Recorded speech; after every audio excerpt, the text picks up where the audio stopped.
Hello' everyone, পুনৰবাৰ মোৰ চেনেলটোলৈ আপোনালোকক সকলোকে স্বাগতম জনালোঁ। আৰু এয়া দেখিছেনে মই কি কৰি আছিলোঁ। মই গাটো ধুই পেলাই ভাবিলোঁ অকণমান আইচ লগাওঁ মুখত, আৰু কৰি থাকোঁতে আহিলে মিষ্টাৰেকো লগাই দিব লাগে যেনিবা, আৰু লগাই দি পিনে এতিয়া মই বনাবলৈ লৈছোঁ হেল্ডি ব্ৰেকফাষ্ট, একদম ডোচা। আৰু ডোচা বনাবলৈ মই অলপমান বেলেগ ৱেইট বনাম ভাবিলোঁ। তো মই ৰাতিতে তিয়াই থৈ দিছিলোঁ চাউল, ৰাজমাহ আৰু অকণমান বুট, আৰু সেইখিনি মই গ্ৰাইণ্ড কৰি এতিয়া অকণমান নিমখ দি দিছোঁ।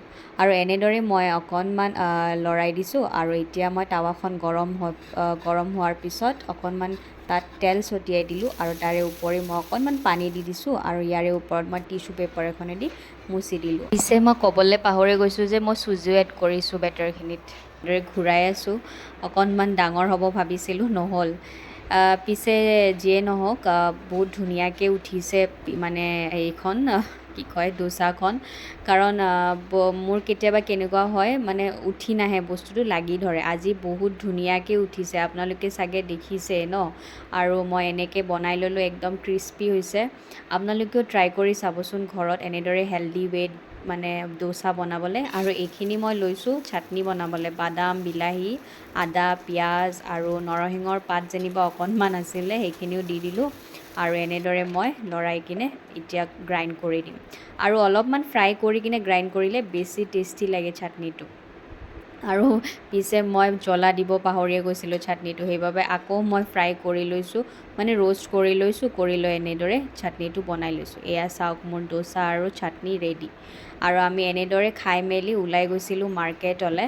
আৰু এয়া মাৰ্কেট, আপোনাৰ এয়া চি ফুড আৰু বিভিন্ন ধৰণৰ চি ফুড পায়, আৰু যি লাগে আৰু মাছ মাংস। আমি গৈছিলোঁ প্ৰনছ আনিবলৈ, ইমান খাবলৈ মন গৈ আছিলে, বহুত দিন নাই খোৱা।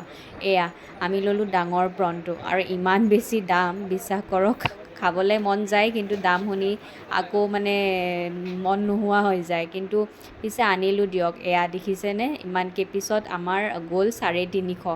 আৰু বেছি নায়েই তাত, 100 পিচ নে কি আছিলে। তাকে কিনি আনি পেলাই ভাবিলোঁ কিদৰে বনাওঁ, আৰু এইটো ৰেচিপি মই প্ৰায় বনাই থাকোঁ। আজি মই আপোনালোককো শ্বেয়াৰ কৰিলোঁ। এয়া লৈছোঁ মই পিঁয়াজ, বিলাহীখিনিৰ মই এনেদৰে গুটিটো এৰুৱাই লওঁ, কাৰণ শুনিছিলোঁ যে গুটিটো খাবলৈ ভাল নহয়। আৰু মই এনেদৰে এইখিনি এতিয়া তেলত ফ্ৰাই কৰি ল'ম। বেছি টাইম ফ্ৰাই কৰিব নালাগে, অকণমান জাষ্ট মই ছটে কৰি ল'ম আৰু তেলত। আৰু কৰি লৈ পেলাই মই এইখিনি গ্ৰাইণ্ড কৰি দিম, কাৰণ এইখিনি বস্তু গ্ৰাইণ্ড কৰিলেহে টেষ্টটো বেছিকৈ উঠিব। আৰু ফ্ৰাই কৰি কিনে গ্ৰাইণ্ড কৰিলে বহুত বেছি ভাল লাগে খাবলৈ। আপোনালোকেও ট্ৰাই কৰি চাব পাৰে। আৰু ইয়াৰে লগত মই দিছোঁ এয়া দৈখিনিও একেলগে গ্ৰাইণ্ড কৰি ল'ম। আৰু এতিয়া মই আনিম প্ৰনছখিনি, এইখিনি প্ৰনছ। আৰু ইয়াতে মাছ যেনেকৈ নৰ্মেলি ফ্ৰাই কৰোঁ, মাছটো অকণমান বেছি টাইম ফ্ৰাই কৰা যায়, কিন্তু প্ৰনছখিনি নালাগে। প্ৰনছখিনি এনেই জাষ্ট অকণমান লৰাই দিলে হৈ গ'ল, আৰু ছটে কৰিলে হ'ল। আৰু বেছিভাগ মানুহে চাগে প্ৰনছ বুলি ক'লে বুজি নাপাব পাৰে। নিচিলা মাছ যোনটো আমি কওঁ, এইটো হৈছে ডাঙৰটো। তো এনেদৰে মই অকণমান টাৱাখনত এনে লৰাই দিম। আৰু এইটো ৰেচিপি পিছে মোৰ ভণ্টি এগৰাকীৰ পৰা শিকিছোঁ মই। আৰু প্ৰনছ বিশেষকৈ মই ৰেষ্টুৰেণ্টতে খাইছিলোঁ, কিন্তু ঘৰত এনেদৰে বনাই পোৱা নাছিলোঁ। যেতিয়াৰ পৰা তাইক দেখিলোঁ মই, তেতিয়াৰ পৰা প্ৰনছ মানে মই ঘৰত বনোৱা হ'লোঁ। আৰু এনেদৰে খাই যে ইমান বেছি ভাল লাগে। এতিয়া মই তেলত দিছোঁ সৰিয়হৰ গুটি কেইটামান ফুটাই দিলোঁ, আৰু এইখিনি যোনখিনি মই গ্ৰাইণ্ড কৰিছিলোঁ গোটেই মিশ্ৰণখিনি দি দিলোঁ। আৰু এতিয়া এনেদৰে অকণমান উতল আহিবলৈ দিম। আৰু এতিয়া দিছোঁ মই হালধি গুড়া, ধনিয়া গুড়া আৰু জিৰাৰ গুড়া। আৰু ইয়াতে বিশেষকৈ ইমান একো নালাগে, ৰেচিপিটো একদম চিম্পল হয়। আপোনালোকেও ট্ৰাই কৰি চাব পাৰে, বহুত বেছিয়ে ভাল লাগে খাবলৈ এনেকৈ। আৰু এনেদৰে মই লৰাই আছোঁ, আৰু অকণমান উতল অহাৰ পিছতে মই দিলোঁ ইয়াতে প্ৰনছখিনি। আৰু ইয়াৰে পিছত সোৱাদ অনুযায়ী নিমখ অকণমান দি দিম, আৰু তাৰে উপৰি পানী অকণমান দি দিম, কাৰণ আমি খাবলৈ খুজিছোঁ গ্ৰেভি কৰি খাবলৈ বিচাৰিছোঁ। আৰু এইটো গ্ৰেভিকৈ খায়ে ভাল লাগে। আৰু এয়া নিমখ দিলোঁ, ইয়াৰে পিছত মই দিলোঁ পানী। আৰু অলম'ষ্ট হৈয়ে গৈছে প্ৰন কাৰী। এয়া উতলিব ধৰিছে, এতিয়া মই ঢাকনিখন মাৰি দিম। আৰু প্ৰন কাৰী এনেদৰে ৰেডি হৈ গ'ল। মিষ্টাৰ আৰু মোৰ বাবে এতিয়া বাঢ়িলোঁ ভাত। বেলেগ একো নাই বনোৱা, প্ৰনে বনালোঁ, আৰু লগত বেঙেনা ফ্ৰাই কৰিলোঁ, বাছ। আৰু মিষ্টাৰে যেনিবা বহুত বেছি খাই ভাল পায় আজিকালি প্ৰন। কাৰণ আগতে খোৱা নাছিলে, টেষ্টটো গম পোৱা নাছিলে। এতিয়া মানে টেষ্ট পাই এনেকুৱা কৰে যেন সদায় লাগে আৰু তেওঁক। আৰু আমি এতিয়া লাঞ্চ কৰি মেলি ওলাইছোঁ সৰোজিনী মাৰ্কেট যাম বুলি। আৰু আপোনালোকেতো চবেই জানে চাগে দিল্লীৰ পপুলাৰ মাৰ্কেট সৰোজিনী। তাকে ভাবিছোঁ যে ইটো সিটো কিবা কিবি ল'বলৈও আছে আৰু আপোনালোককো দেখুৱাই যাম। এয়া চাওকচোন ভিৰ, এই ভিৰৰ কাৰণে একদমেই যাবলৈ মন নাযায় ক'তো, কিন্তু কি কৰিব, উপায় নাই, যাবতো লাগিবই। এতিয়া পাইছোঁ একদম শান্তিপূৰ্ণ ৰাস্তা। আৰু মিষ্টাৰক দেখিছেনে কেনেদৰে হাতখন দেখুৱাই গৈ আছে, গম পাইছে মই ভিডিঅ' কৰি থকা বুলি। আৰু মোৰ লগত এনেদৰে ধেমালি কৰি কৰি আমি আহি পালোঁ সৰোজিনী মাৰ্কেট। আৰু চাওকচোন মানুহৰ ভিৰ কেনেকুৱাকৈ লাগিছে মাৰ্কেটখনত। আৰু আমি এনেদৰে অকণমান আগুৱাই যাই ৰখিলোঁ যেনিবা। আৰু আপোনালোকে চাই গৈ থাকক আমি কি দেখাওঁ আপোনালোকক। এয়া চাওক, ফাৰ্ষ্টতে দেখুৱালোঁ পেণ্ট। ইমান ধুনীয়া ধুনীয়া পেণ্ট দেখিছিলেনে, একদম কম দামত। আৰু এয়া ইয়েৰিং অনলি 30 ৰুপিজত, ইমান ধুনীয়া ধুনীয়া ইয়েৰিং। আৰু মিষ্টাৰে মোক এযোৰ কাণফুলি ল'বলৈ দিলে, চইচ কৰি দিলে তেওঁ। আৰু মই যেনিবা নল'লোঁ, আছে মোৰ তেনেকুৱা কাণফুলি, সেইবাবে বেলেগ একযোৰ ল'লোঁ। আৰু এয়া চাওক ছানগ্লাছ, আৰু মই একযোৰ গ্লাছ ল'লোঁ, মিষ্টাৰেও ল'লে। এয়া চাওকচোন ইমান ধুনীয়া, অনলি 150 ৰুপিজত এয়া চশমা। আৰু ইয়াৰে পিছত আহিছোঁ এয়া বেগছ চাবলৈ, আৰু একদম ৰিজনেবল প্ৰাইচ, 250ৰ পৰা আছে। ইমান ধুনীয়া বেগ চাওকচোন, ক'তনো পাব ইমান কম দামত।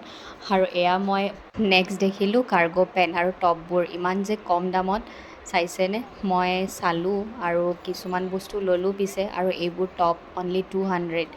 আৰু টপ মানে শ্বাৰ্ট হয় বাৰু, শ্বাৰ্ট। আৰু 80 ৰুপিজৰ চেল চলি আছিলে।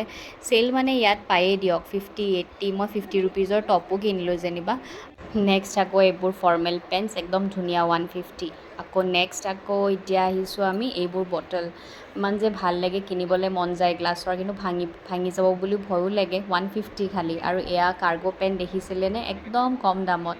চব বস্তুৱে আপোনাৰ মানে কিনো লাগে, আৰু ইমান কম দামত 150, 200 তেনেকুৱা। আপোনালোকক দেখুৱাবলৈ চেষ্টা কৰিছোঁ যিমানখিনি পাৰিছোঁ, কিন্তু ইমান ভিৰৰ মাজত অলপ দিগদাৰো হয় দেখুৱাবলৈ। ষ্টিল মই ট্ৰাই কৰিছোঁ আপোনালোকক কিছুমান কাপোৰ দেখুৱাবলৈ। আৰু এয়া মই চাইছিলোঁ চেণ্ডেল, কিন্তু মোৰ ইমান পিছে এটা ভাল নালাগিল, সেইবাবে নল'লোঁ। আৰু এয়া জিন্স, একদম ৰিজনেবল প্ৰাইচ, দেখিছে নহয় ওপৰত লিখাই আছিলে। আৰু এতিয়া আমি এনেকৈ গৈ আছোঁ আৰু আপোনালোকক দেখুৱাই আছোঁ 250, 150, 200, 100, মানে চব এনেকুৱাই দামৰ।